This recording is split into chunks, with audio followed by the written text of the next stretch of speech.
Dawn fog hugs the fields. At an auction block, a gavel falls, one farm sold like a mistake on paper. A family stands silent beside a wooden fence. Their land is priced in numbers, not seasons, not sweat. In town, a banker's lamp burns green over ledgers. Interest is calculated like destiny, quiet, precise, unstoppable. A mortgage contract waits, edges curled. One signature turns soil into collateral and hope into monthly payment. The countryside looks peaceful, but beneath wheat and rain, a machine hums credit, debt, and compounding control. Farmers don't borrow for luxury. They borrow for seed, tools, and time because harvest arrives after the bills. One bad season is enough. Rain comes late, prices fall early, and the bank still wants its interest. The lender smiles politely. He offers help, a longer term, a new fee, a deeper hook in paper. Debt feels small at first. Then compounding begins, like ivy on a wall, slowly covering every exit. Each payment buys time, not freedom. Late once and penalties multiply, tiny cuts that bleed a farm dry. The real threat isn't the bank alone. It's the price market, middlemen and rail rates deciding what crops are worth. A merchant posts new prices at dawn. Farmers read them like weather because margins live or die on pennies. In a dim kitchen, coins clink onto a table. A child watches, learning that money can feel like hunger. Outside, the barn stands tall. Inside, tools rust, repairs become a decision between survival and debt. The banker calls it risk. The farmer calls it life. Either way, the premium is paid in sleepless nights. Rewind. It starts with opportunity. New machines promise bigger yields, faster work, and a richer season. But machines cost capital, and capital comes with conditions, interest rates, deadlines, and signatures that don't forgive. A traveling agent arrives with polished boots and promises. He sells progress financed by debt. The farmer signs, fingers stained with soil. The ink dries fast. The obligation lasts longer than winter. At first, yields rise. Debt feels smart until the market changes its mind. A railway schedule shifts. A shipment delays. Grain spoils in a depot while interest accrues back home. Middlemen offer cash now. Cheap. Desperation makes it tempting. A bad price becomes a permanent scar. The bank watches quietly, like a clock. It doesn't need cruelty, just patience and compounding arithmetic. Another fee appears: processing, inspection, renewal. Small words on paper that become big weight in winter. Neighbors start disappearing. One farm sold, then another. Auctions become a seasonal ritual of loss. The bank collects land like stamps. Deeds stack in drawers, each one a life converted into assets. The village store closes early. Credit dries up. Debt doesn't just trap farmers, it drains entire towns. Some farmers fight back, forming cooperatives. But unity is slow and interest is fast. A drought hits. Wheat turns pale. The bank doesn't pray. It recalculates. Foreclosure notices arrive like winter letters. Black ink, official seals. No mercy, no room for explanation. At night, the farmer stares at the ceiling beams. He measures time in payments, not sunsets. His wife folds a worn ledger. She knows the truth. The farm is profitable, but the debt is fatal. In town, the banker attends church. He speaks of stability and discipline while his assets grow quietly. The system rewards one side. Credit flows to owners of paper, not to hands that feed the nation. Then the gavel falls again. Another auction, another family, another lesson. Collateral is a cage. The countryside learns a new language: interest, default, lien, foreclosure, words sharper than any scythe. No villain laughs. The machine simply runs and names disappear. But every machine has a weakness. Follow the choke point: who sets prices, who sets rates, who controls credit. Because once you see the trap, you can redesign it. Shorter terms, fair rates, diversified buyers, shared power. This isn't just history. It's a warning. Debt is a tool until it becomes the owner of your life. In spring sunlight, new shoots rise. In the bank, new terms appear, smaller print, larger fees, tighter deadlines. The farmer sells early to pay interest. The buyer smiles because desperation is the cheapest commodity in any market. A scale in the marketplace becomes a throne. Whoever controls weighing and grading controls the price of survival. Middlemen advance credit against the harvest. It feels like help until the repayment is demanded at the worst moment. By autumn, warehouses are full. Yet prices fall anyway because supply chains can bottleneck, and bottlenecks create leverage. A rail clerk stamps priority for one client. Another farmer's crates wait and spoil while interest keeps growing. The bank doesn't need to steal. It waits for weather, timing, and markets to do the work. A new machine breaks. Repairs cost cash. Cash comes from loans. Loans come with more rope. In a ledger, the numbers stop making sense. The farm produces value, yet profit vanishes into debt service. This is leverage in plain clothes, borrowed money magnifying gains, and magnifying ruin when prices turn. A banker visits the farm, polite and calm. He speaks softly, like a doctor, while diagnosing default. He offers refinancing longer term, higher total cost. Relief today becomes captivity tomorrow, signed with gratitude. In town, newspapers praise modern agriculture. They don't print the interest rates that make modernity bleed. A drought tightens the land like a fist. Insurance refuses part of the claim because exclusions are profit in ink. Some farmers gamble on the next season. They borrow again because hope is powerful and debt sells hope well. Then inflation hits the inputs. Seed costs rise, tool prices rise, and the farmer's margin shrinks to dust. The market punishes him twice. Higher costs to grow, lower prices to sell. That gap is where bankruptcies breed. A village meeting turns tense. Men argue over strategy, sell together, store longer, or accept the low offer now. But storage costs money. Warehouses charge fees. Time becomes expensive, and patience becomes a luxury the poor can't buy. Banks tighten credit during uncertainty. The farmer needs liquidity most, precisely when lenders become most afraid. A rumor spreads, rates will rise. Farmers rush to sell, prices drop further, panic turning into a self-made collapse. The middleman buys the flood cheaply. He stores it, waits, and sells later. Profit made from other people's urgency.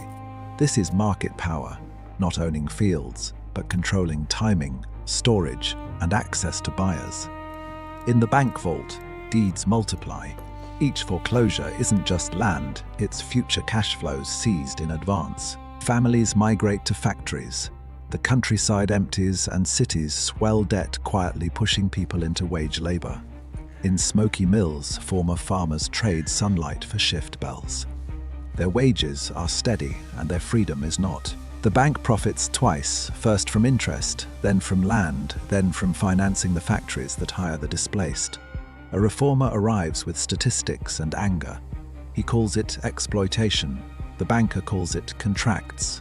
Courts read the papers look clean. Suffering rarely appears in legal language. Farmers try cooperatives again, shared storage, shared bargaining, shared risk. For once, the numbers lean their way.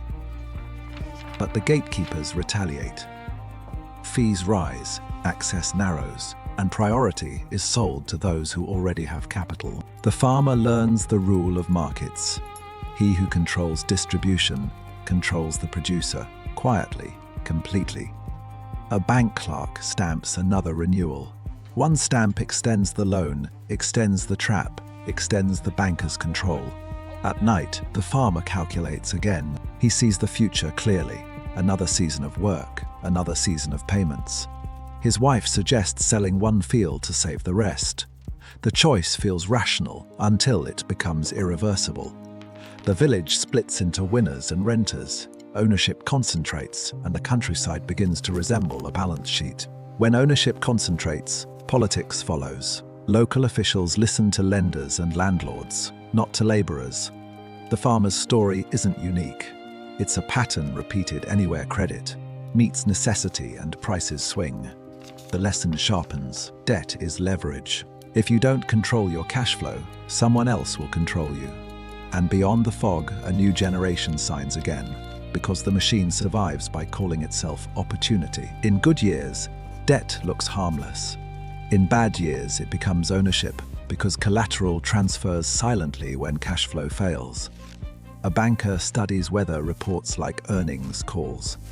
One storm can trigger defaults, and defaults can trigger bargains. The interest rate rises a fraction. That fraction is a blade, cutting the margin of every farmer at once.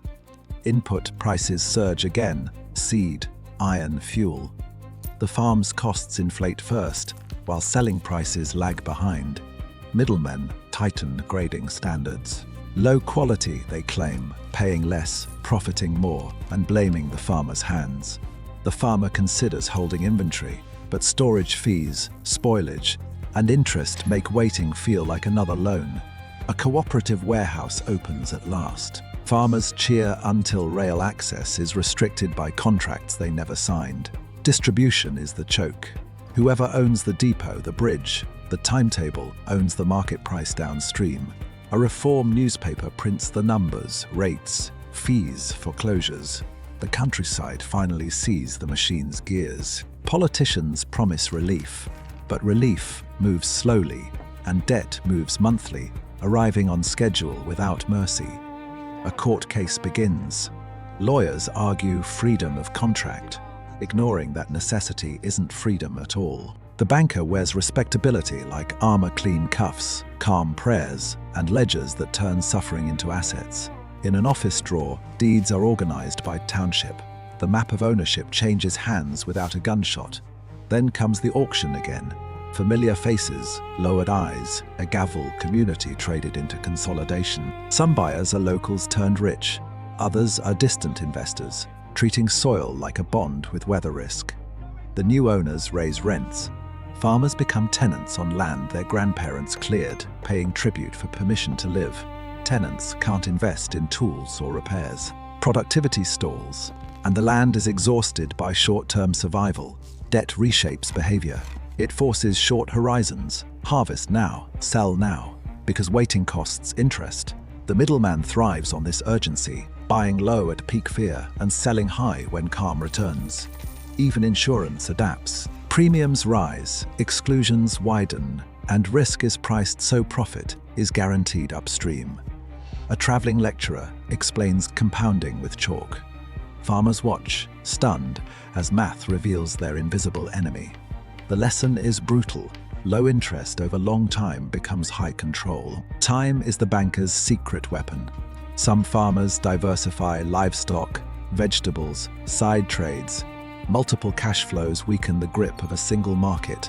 Others negotiate shorter terms, fixed rates, and shared storage. They learn to treat debt like a tool, not fate, but many can't pivot. Their cash flow is seasonal, their debts are monthly, and the mismatch is deadly. Factories recruit the displaced with steady wages. The promise is stability, but the cost is rural freedom. Cities swell with new workers. Rents rise, food costs rise, and the debt machine simply changes address. Meanwhile, the countryside grows quiet.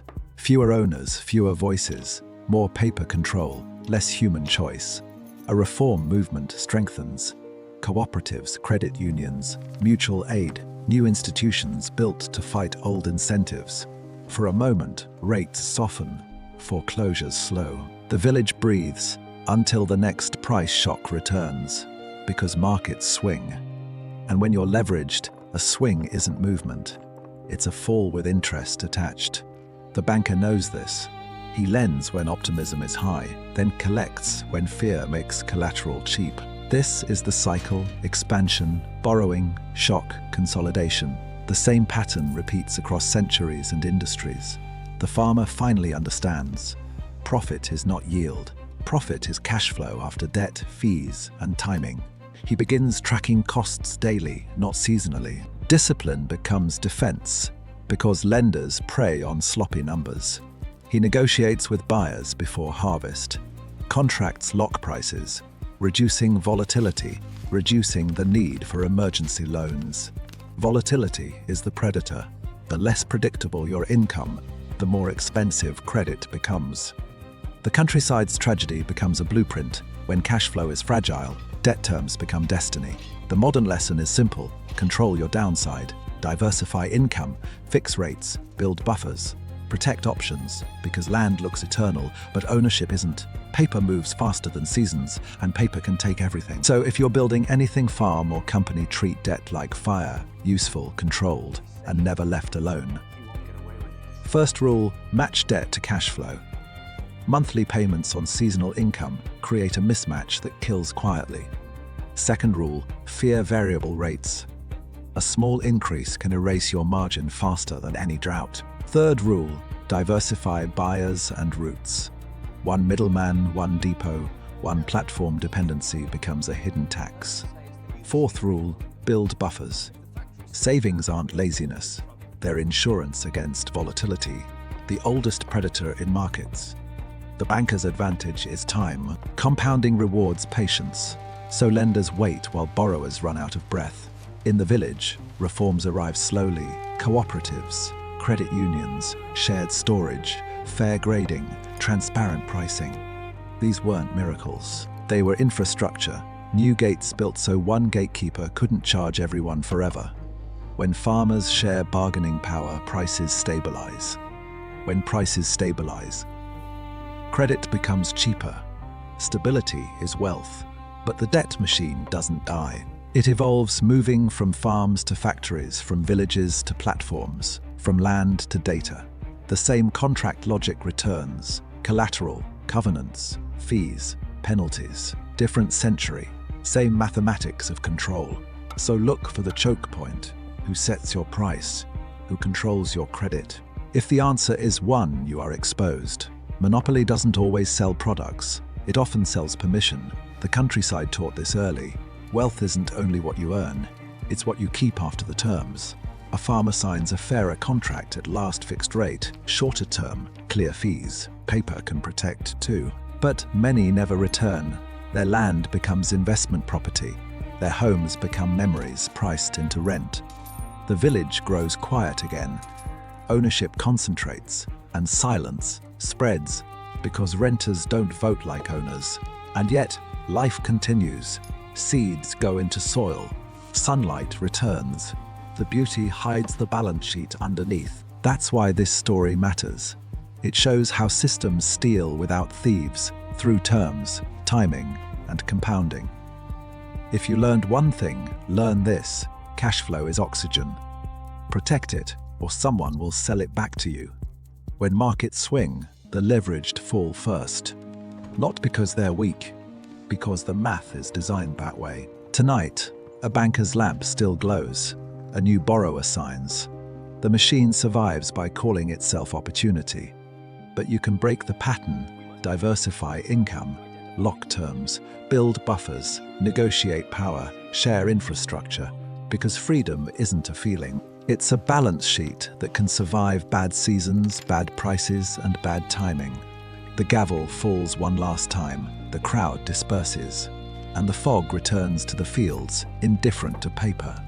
Next episode, we follow the grain itself, how wheat prices were engineered by rail rates, storage, and speculation. Because the farm isn't just land, it's a node in a supply chain connected to banks, depots, and distant markets. And in that network, power always concentrates at the gate. Whoever owns the gate writes the terms.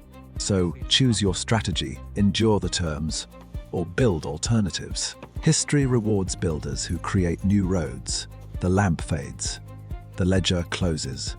Outside, the fields stay quiet, while the debt machine waits for another signature.